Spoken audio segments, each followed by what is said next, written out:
matter where you are or what you are doing, things are changing all around you. Whether the plants growing or logs burning, or even you are just eating food, the materials around you are changing in size, shape, structures, releasing or absorbing energy and creating new substances.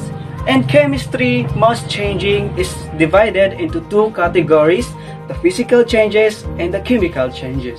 Here are some clues to look at if you are not sure whether the things is chemical changes or physical changes.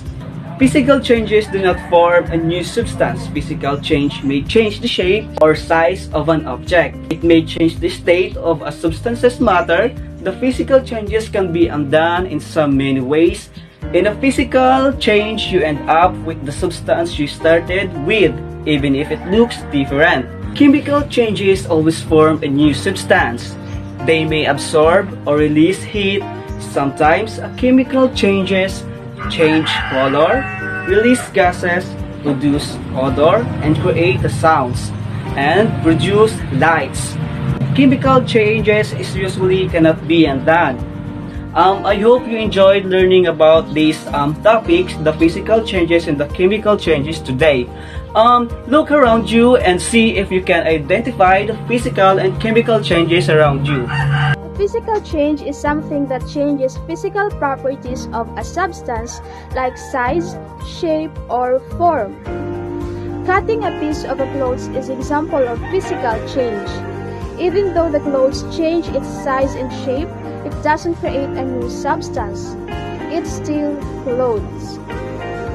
Another type of physical change included changing the state of matter and water. Example: iced melts becomes water, and water evaporates becomes steam. But no matter what's the form of water, it's still water. Another example, water vapor becomes condensed back into liquid water, and liquid water to a frozen without changing to a different substance. In fact, many physical changes can be undone. For example, we know that dissolving sugar into a water is physical change because even sugar and water mixed together, they do not combine and create a new substance. They are still sugar and water. They can be separated from each other. Not all mixtures are as simple to separate as sugar and water. Chemical change occurs when the particles of two or more substances are rearranged to form a new substance. For example, when you burn wood, the wood transforms into a new substance which is ash. Just like in baking, these changes cannot be undone. Wood changes color, released gases, smoke, and produced an odor. Chemical changes take place all around us. Metal rusting, fireworks exploding, fruit ripening, and even digesting food are all examples of chemical change. Now we're going to identify the physical and chemical changes. But before we start, let's do a quick recap. Take note that in a physical change, no new substances are formed and it's reversible. But in a chemical change, new substances are formed and it's irreversible. So the two important questions to ask yourself when deciding the type of change are: is a new substance formed? Is it irreversible? If the answer to both of these questions is yes, then it's a chemical change. Otherwise, it's a physical change. So watch carefully the things that I'm gonna be doing here and try to classify them as a physical or chemical change. So are you guys ready? Let's start! I'll start off by lighting this candle here.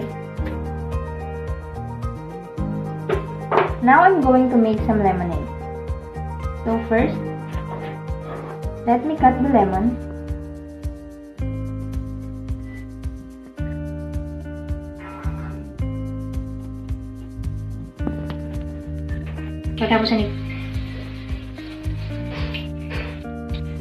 I need sugar.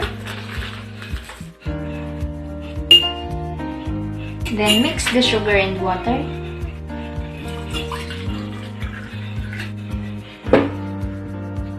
Add a pinch of salt.